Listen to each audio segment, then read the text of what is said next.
guys, selamat datang kembali di channel Oyen GG.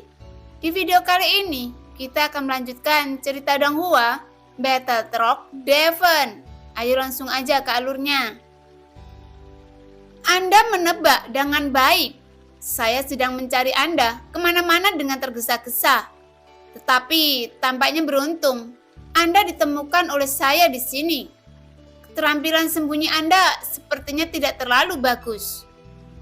Pada saat ini, suara yang membuat jiwa Cimi merasakan bulu kuduk berdiri perlahan datang dari belakangnya. Ketika jiwa Cimi mendengar suara ini, dia merasa seolah-olah semut yang tak terhitung jumlahnya merangkak di atas kulit kepalanya. Ketika dia berbalik, kepala Juying dan 9 ular piton sudah muncul di sampingnya. Jiwa Cimi berdiri tiba-tiba, dan sosoknya segera menembak balik dengan cepat. Tetapi saat dia bergerak, dia menabrak sesuatu yang keras di belakangnya. Dan ketika dia menoleh, itu adalah tubuh piton besar. Karena pada saat ini, Juying yang menghalangi jalan serangannya. Apa yang tidak pernah diharapkan jiwa Cimi adalah bahwa Xiaoyan benar-benar meminta bantuan Juying. Ini adalah satu-satunya kesalahan perhitungan jiwa Cimi.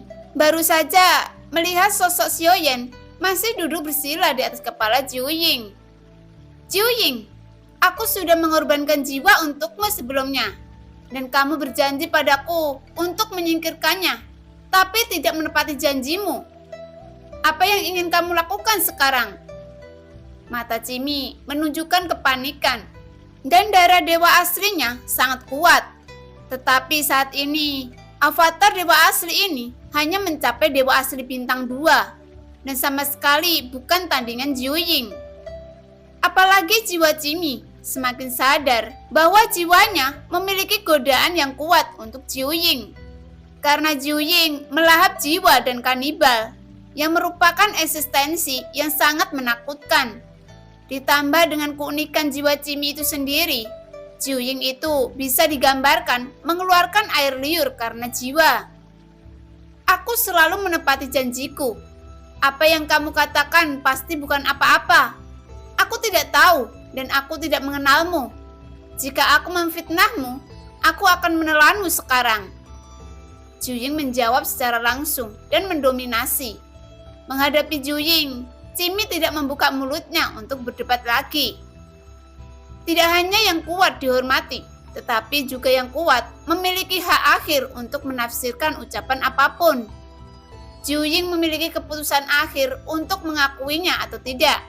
Adapun jiwa Cimi hanya bisa menerimanya. Tubuh dewa asli awalnya milikku, dan kamu merampok dariku. Cimi tampak seperti jiwa hampir berharap bahwa dia sepertinya akan dikutuk dan berteriak pada Xiaoyan. Omong kosong apa yang kamu bicarakan? Jika kamu benar-benar ingin membicarakannya, tubuh dewa asli ini bukan milikmu atau milikku. Jika kamu berbicara tentang perampok, kamu adalah perampok nomor 1. Aku bukan akan merebutnya saja dari perampok lagi. Itu sebabnya kamu adalah perampok yang sebenarnya. Xiaoyan tersenyum dengan tenang. Jiwa Cimi merasa sangat menyesal. Dan dia seharusnya tidak serakah akan kekuatan bintang-bintang yang terkandung dalam mayat dewa asli bintang 5. Jika tidak, itu sudah tertinggal di sini di kompas emas. Dan itu tidak akan terjadi ditangkap oleh Xiaoyan lagi. Setelah jiwa Cimi merebut tubuh dewa asli, dia secara alami tidak takut pada Xiaoyan. Tetapi dia takut pada Juying yang kuat. Anda harus tahu bahwa ketika jiwa Cimi datang ke sini, Juying sudah ada di sini, dan kekuatannya bahkan lebih besar. Selama Juying ingin membunuhnya, itu tidak akan ada jalan keluarnya, dan sekarang jalan buntu. Kamu tercela dan tidak tahu malu. Jiwa Cimi mengutuk. Kamu sangat penuh kebencian. Menghadapi penyalahgunaan jiwa Cimi, Xiaoyan tampak sangat acuh tak acuh dan membiarkannya menyalahgunakan. Jangan khawatir. Bicara perlahan, jangan terlalu tidak sabar. Xiaoyan tersenyum. Ini adalah kata-kata yang Xiaoyan dengar dari jiwa Cimi bergumam sendirian setelah mendekat. dan sekarang dia mengembalikannya utuh. Cimi sangat marah, sehingga dia hampir memuntahkan seteguk darah tua, dan segera wajahnya menjadi sangat suram. Di bawah 9 bayi yang perkasa, dia tidak memiliki sarana atau harta, jadi tidak mungkin untuk melarikan diri sekarang. Oke kalau begitu. Bahkan jika aku tidak bisa mendapatkan tubuh fisik ini, bahkan tidak memikirkannya. Jiwa Cimi berbicara dan terdengar suara panik. Adapun avatar dewa asli, jika tidak bisa melarikan diri hari ini, akan selesai. Jiwa Cimi benar-benar bersiap untuk mati, dan kekuatan membiarkan avatar dewa asli meledak sendiri. Pasti cukup kuat. Bahkan Jiu Ying tidak akan berani menolaknya. Lagi pula, itu adalah tubuh yang abadi. Tidak sebagus teratai kemarahan Buddha. Tetapi jika kekuatannya sangat dekat, itu cukup ganas. Tepat ketika jiwa Cimi akan meledak, jiwa domain Xiaoyan adalah yang pertama menekannya, tentu saja. Jiwa domain Xiaoyan sendiri ingin menghentikannya. Meskipun agak sulit, tetapi masih ada avatar pemakan jiwa yang memiliki pencegah mutlak terhadap dampak jiwa. Ribuan jiwa melonjak keluar dari avatar yang melahap jiwa, berubah menjadi kabut hitam yang mengepul, dan langsung menyelimuti avatar dewa asli dengan tujuan mempengaruhi jiwa Cimi. Tidak hanya itu, Jiu Ying juga sepertinya merasakan ancaman. Ketika kepala itu menggerakkan tubuh ular piton itu, dan tiba-tiba membuka mulutnya yang besar, dan raungan tajam keluar dari mulutnya, langsung mengejutkan jiwanya. Jiwa Cimi terkejut dalam banyak hal. Yang terakhir juga menerima dampak yang kuat dengan segera, dan bahkan kehilangan kendali atas avatar dewa asli pada saat ini. Kekuatan menyerah mengalir ke avatar dewa asli. Kali ini tidak ada yang mulia jahat dan tidak ada yang mulia. Tetapi saat ini, jiwa Cimi tidak sepenuhnya tertanam dalam avatar dewa asli. Itu dapat memiliki efek jera yang besar pada jiwa Cimi. Xiaoyan juga memanfaatkan kesempatan ini untuk merebut avatar dewa asli. Karena avatar dewa asli telah menjadi milik Xiaoyan selama ribuan tahun. Jadi, tingkat kecocokannya telah lama melampaui jiwa Cimi. Kekuatan merebut tubuh dengan cepat menyebar di antara klan dewa asli. Tetapi jelas, Xiaoyan juga merasakan jiwa Cimi ini juga memiliki kekuatan yang kuat untuk merebut tubuh, yang membuktikan bahwa avatar pemakan jiwa benar-benar disengaja oleh jiwa Cimi. Pelepasan diri memberi Xiaoyan ilusi bahwa dia lemah. Bagaimanapun, itu adalah kemampuan yang diandalkan keluarga Cimi untuk bertahan hidup. Dan kekuatannya untuk merebut rumah begitu kuat, sehingga Xiaoyan sekali lagi memulai putaran persaingan dengannya, sehingga hanya mereka yang dapat bersaing satu sama lain. Bakat yang kurebut juga secara delusi mencoba menyaingi klan jiwa Cimi asliku. Bahkan jika aku tidak bisa mendapatkan tubuh fisik ini hari ini, aku pasti akan melakukan segala kemungkinan untuk menghancurkannya. Kamu memang di luar dugaanku, tapi hubungan antara keduanya telah terbentuk. Dan ketika dunia sensi Anda diserang, itu akan menjadi waktu kematian Anda. Jiwa Cimi juga merasakan kehendak Xiaoyan dalam tubuh dewa asli. Dan jiwa Cimi yang mengancam Xiaoyan. Xiaoyan tidak tahu berapa banyak avatar jiwa Cimi yang masih ada. Tetapi dengan tata letak dan strategi jiwa Cimi, mungkin tidak berlebihan untuk mengatakan ini. Xiaoyan tidak peduli dengan ancaman kemarahan jiwa Cimi dan tidak perlu mempedulikannya. Tapi karena Xiaoyan memilih untuk berurusan dengan jiwa Cimi hari ini, dia tidak pernah takut akan balas dendamnya. Ketika dirimu yang sebenarnya tiba, bahkan sensi akan gemetar. Xiaoyan terdiam, dan jiwa Cimi sepertinya merasa bahwa situasinya telah berakhir. Lagi pula, keberadaan Jiu Ying membuatnya tidak mungkin melarikan diri hari ini. Tapi untuk jiwa Cimi, itu hanya jiwa yang terbelah. Pada saat ini, Jiwa Cimi dengan gila-gilaan menyerang tubuh avatar Dewa Asli dengan kekuatan jiwa, menyebabkan darah di tubuhnya menjadi tidak teratur, dan seteguk darah menyembur keluar. Di bawah siksaan seluruh nafas, tubuh Dewa Asli menjadi lemah berdiri. Xiaoyan dengan gila-gilaan mengerahkan kekuatannya untuk merebut rumah. Hanya dengan mengambil kembali avatar Dewa Asli secepat mungkin, dia bisa berhenti tepat waktu. Kekuatan jiwa Cimi untuk merebut tubuh memang kuat, tetapi roh jahat Xiaoyan yang melahap dari puluhan ribu jiwa dapat mencapai serangan yang tepat, seperti dilucuti dari tengah. Di bawah keterlibatan jiwa Cimi dalam banyak aspek, Xiaoyan dapat memperoleh kembali kendali atas klan Dewa Asli di bawah kekuatannya yang kuat untuk merebut tubuh. Adapun jiwa Cimi dengan merebut tubuh Xiaoyan secara bertahap sedikit diperas dari tubuh Dewa Asli. Kamu sangat baik. Saat kamu membawa sensi ke pertempuran, aku akan cukup mengejutkanmu saat kamu melihat dewaku yang sebenarnya.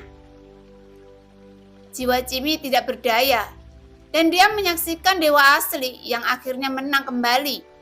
Masih hangat di tangannya, dan dia bahkan dipromosikan menjadi Dewa Asli bintang kedua untuk Xiaoyan, dan Xiaoyan mengambilnya. Di bawah kebuntuan singkat, jiwa Cimi diperas keluar dari tubuh Dewa Asli di bawah tekanan konstan dari avatar pemakan jiwa, dan dampak teriakan Jiuying, 9 kepala gelisah membuka mulut lebar-lebar untuk melahapnya. Jiwa Cimi tidak menyerah hanya karena ini. Ketika tiruan dari Dewa Asli diperas oleh Xiaoyan, saat jiwanya terbang keluar, ia meraung langsung ke tubuh utama Xiaoyan tanpa jeda. Yang terlemah di sini adalah Xiaoyan sendiri. Hanya kekuatan dewa pertempuran. Apa yang akan dilakukan jiwa Cimi bahkan tidak mengambil Dewa Xiaoyan. Apa yang sebenarnya dia ingin lakukan adalah untuk menghancurkan tubuh fisik Xiaoyan. Selama dia bisa menghancurkan tubuh Xiaoyan, setidaknya dia bisa lebih rela. Xiaoyan juga langsung terkejut. Avatar pemakan jiwa memiliki puluhan ribu jiwa untuk melindungi dewa. Dan pada saat yang sama, tubuh piton besar Jiuying menggeliat, membuka mulutnya yang berdarah, dan mulut besar itu langsung menelannya. Tunggu sebentar, kata Xiaoyan segera, tapi sepertinya sudah terlambat. Memori, aku ingin ingatannya, kata Xiaoyan terburu-buru. Dibandingkan dengan ingatan pemakan jiwa, Xiaoyan lebih membutuhkan ingatan jiwa Cimi. Meskipun jiwa Cimi ini tidak sederhana, aku khawatir mereka akan melakukannya juga berpartisipasi dalam invasi sensi kali ini. Artinya, tubuh aslinya kemungkinan besar berasal dari Taisu. Jiuying tampak sedikit tidak senang, tapi tubuhnya masih menggeliat dan 2 pita muncul di depan tubuh Xiaoyan. Melihat 2 pita ini, mata Xiaoyan tiba-tiba menyala. Salah satu seberkas cahaya bukanlah ingatan, melainkan kekuatan untuk merebut jiwa Cimi. Xiaoyan sangat gembira di dalam hatinya. Dia tidak menyangka bahwa Jiuying akan dapat membagi kemampuannya dan hanya melahap jiwanya. Menyentuh seberkas cahaya ini dengan jari, kekuatan merebut tubuh jiwa Cimi bergabung ke dalam jiwa Xiaoyan di sepanjang ujung jari Xiaoyan. Dan kekuatan merebut tubuh yang ada di tempat pertama semakin diperkuat. Untuk Xiaoyan, ini jelas merupakan kejutan besar di antara rezeki nomplok. Peningkatan kekuatan perebutan rumah juga sangat penting bagi Xiaoyan. Semakin kuat kekuatan perebutan rumah untuk Xiaoyan, dalam perkembangan selanjutnya, kekuatan perebutan rumah yang kuat bahkan bisa menjadi sarana serangan Xiaoyan. Adapun aliran cahaya lainnya, itu adalah ingatan jiwa Cimi. Ketika dia merebut klan Dewa Asli untuk pertama kalinya, dia mencari jiwa Cimi sekali, tetapi ingatannya sangat sedikit. Jelas, rasanya itu adalah akan ketika meninggal. Beberapa kenangan penting hancur. Kekuatan jiwa Xiaoyan menembus aliran cahaya ini, dan ingatan jiwa Cimi muncul di benak Xiaoyan. Tetapi ingatannya tidak berbintik-bintik seperti yang dibayangkan Xiaoyan seperti kaisar pemakan jiwa. Tetapi sangat sederhana, sehingga hampir tidak ada memori yang berarti nyata. Tentang avatar dewa asli juga sangat sedikit. Keluarga Cimi, kekuatan ini benar-benar menakutkan, gumam Xiaoyan. Jelas, bahkan jika jiwa dihancurkan, semua informasi penting akan dihapus, dan musuh tidak akan mendapatkan informasi yang lebih berguna. Awalnya saya berpikir bahwa saya bisa mendapatkan beberapa pertanyaan lagi tentang kultivasi avatar dewa asli dari jiwa Cimi, atau dengan kata lain, tentang metode kultivasi unik atau keterampilan bertarung dari avatar dewa asli. Tetapi pada akhirnya, tidak ada gunanya mengambil air dari keranjang bambu, dan jiwa Cimi licik dan tidak meninggalkan Xiaoyan sedikit pun. Xiaoyan hanya bisa menghela nafas panjang tentang hal ini, meskipun dia tidak mendapatkan informasi lebih lanjut tentang dewa asli. Tapi untungnya avatar dewa asli tidak hilang. Kali ini aman dan sehat, dan bahkan avatar dewa asli lebih ditingkatkan. Tetapi pada saat yang sama, setelah Xiaoyan mendapatkan kembali kendali atas klon dewa asli, dia langsung merasa bahwa klon dewa asli tampak berbeda dari sebelumnya. Perasaan perbedaan ini membuat Xiaoyan memikirkan beberapa masalah. Ada rasa ketidaktaatan dalam avatar dewa asli. Apakah ini kemauan sendiri? Xiaoyan sedikit terkejut. Untungnya keinginan ini tidak kuat. Jika tidak, avatar dewa asli kemungkinan besar akan muncul sendiri dan menyerang balik Xiaoyan. Apakah karena dewanya terlalu lemah dan avatarnya terlalu kuat? Xiaoyan memikirkannya. Mengingat pertama kali, mata Xiaoyan tiba-tiba menjadi jernih. Begitu ya, rencana awal jiwa Cimi adalah membiarkan klon dewa asli menyerap kekuatan bintang dari mayat dewa asli bintang 5. Ketika kekuatan klon terlalu kuat, saya akan diserang balik oleh avatar, dan dia dapat mengambil kesempatan ini untuk merebut dewa asli yang menyerang balik saya. Mata Xiaoyan berkedip. Sampai sekarang, dia akhirnya mengerti semua rencana yang telah direncanakan oleh jiwa Cimi untuknya. Dan jiwa Cimi tahu jalan kerelaan untuk menyerah. Mengorbankan banyak avatar dan jiwa, dan yang diperlukan hanyalah mencapai tujuan utamanya. Sayang sekali, semua rencananya berakhir dengan kekurangan. Tentu saja bisa dianggap sukses, tapi karena sentuhan, keserakahan terakhirnya gagal. Sampai akhirnya, jiwa Cimi penuh penyesalan. Jika dia tidak serakah akan kekuatan bintang dari mayat dewa asli bintang 5, dia mungkin telah meninggalkan tempat ini dengan tiruan dari dewa asli. Jika dia ditinggalkan di sini, Xiaoyan akan mencari jarum di tumpukan jerami dan hampir tidak mungkin menemukannya lagi.